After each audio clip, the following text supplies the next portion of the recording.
नमस्कार। ताजा तरीन और ज्वलंत मुद्दों पर हमारी राय में आपका स्वागत है। मैं हूं राजीव। राहुल गांधी ने सुप्रीम कोर्ट में मोदी को मात दे दी है। मोदी सरनेम मामले में बीजेपी विधायक पूर्णेश मोदी ने राहुल गांधी पर मानहानि का जो मुकदमा दायर किया था, उसमें भले ही गुजरात में सूरत कोर्ट और फिर हाई कोर्ट से राहुल गांधी को 2 साल की सजा बरकरार रखी गई हो, लेकिन सुप्रीम कोर्ट में जब यह मामला पहुंचा और राहुल गांधी ने सजा पर रोक की याचिका दायर की, तो उस पर फैसला राहुल गांधी के पक्ष में आया है। राहुल गांधी की इस बड़ी जीत पर देश में जश्न का माहौल है, लेकिन बीजेपी के लिए यह फैसला बहुत बड़ा झटका माना गया है। अब बीजेपी की तरफ से जिस तरह की प्रतिक्रियाएं आ रही हैं दोस्तों, इस फैसले के बाद खासकर, उससे यह साफ समझ में आता है कि बीजेपी के नेता राहुल गांधी की इस जीत से सदमे में चले गए हैं। बीजेपी में तो माहौल जंग का सा बनता हुआ दिखाई दे रहा है।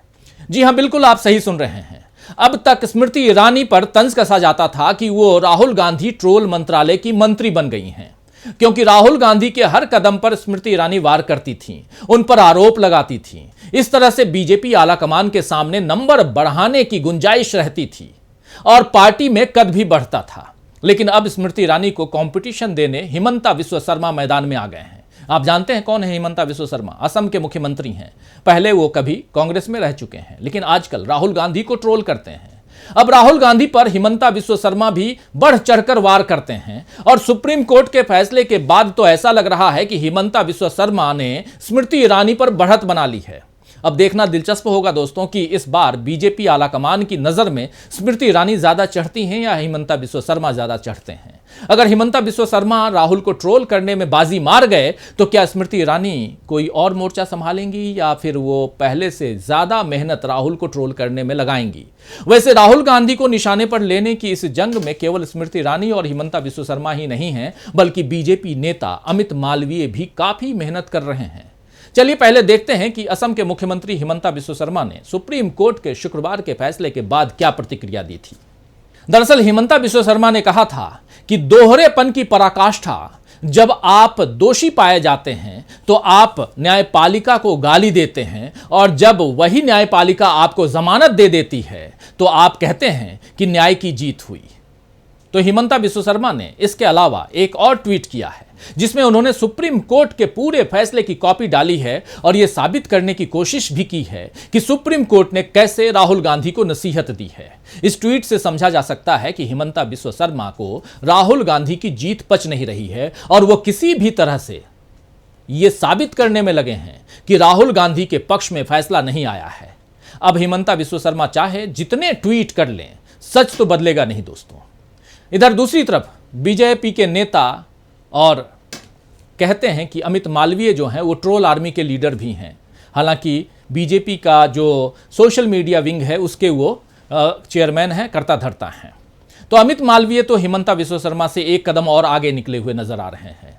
राहुल गांधी की बड़ी जीत को वो पिछले कुछ मामलों को उठा करके छोटा साबित करने की कोशिश कर रहे हैं, लेकिन इसमें भी बीजेपी की बौखलाहट दिख रही है। अमित मालवीय ने कांग्रेस नेता पर तंज कसते हुए, यानी राहुल गांधी पर तंज कसते हुए कहा है कि राहुल गांधी भले ही इससे बच गए हों, लेकिन कब तक।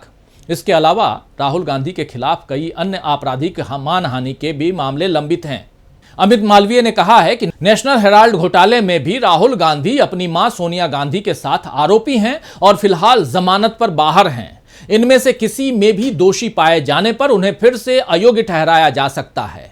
हमें यह नहीं भूलना चाहिए कि लालू प्रसाद, जयललिता जैसे दिग्गज नेताओं को दोषी ठहराए जाने के बाद अयोग्यता का सामना करना पड़ा है।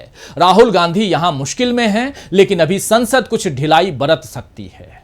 तो अमित मालवीय ने यह भी कहा है कि उनके खिलाफ वीर सावरकर पर कीचड़ उछालने का हाई प्रोफाइल मामला भी स्वतंत्रता सेनानी के परिवार की ओर से दायर किया गया है। हिमंता बिस्वा शर्मा और अमित मालवीय के इन बयानों से जाहिर होता है दोस्तों कि दोनों बढ़ चढ़कर राहुल गांधी को घेरने में लगे हैं, लेकिन इसमें वो सफल नहीं होंगे, क्योंकि फैसला तो राहुल गांधी के पक्ष में ही आया है।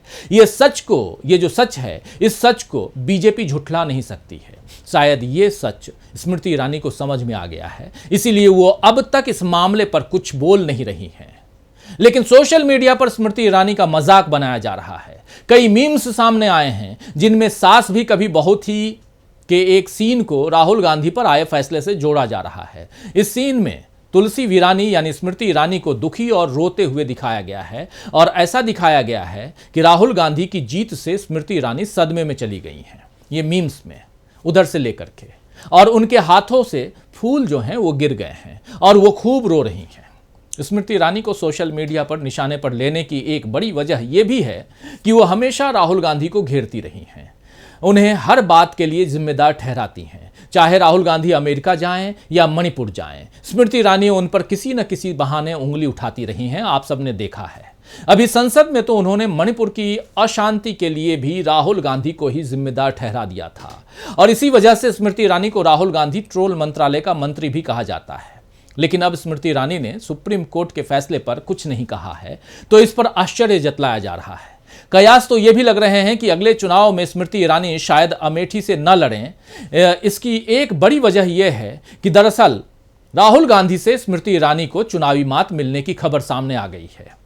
आपको बता दूं कि 2 साल की सजा मिलने के साथ ही राहुल गांधी को संसद से अयोग्य करार दिया गया था और उनके 6 साल चुनाव लड़ने पर भी रोक के आसार बन गए थे।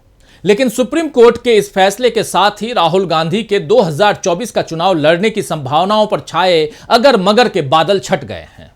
सुप्रीम कोर्ट के रुख से यह साफ हो गया है कि राहुल गांधी 2024 के चुनाव में बतौर उम्मीदवार भी नजर आएंगे और अब इस बात की भी संभावना तेज हो गई है कि राहुल गांधी 2024 में अपनी पुरानी लोकसभा सीट यानी अमेठी से ताल ठोक सकते हैं।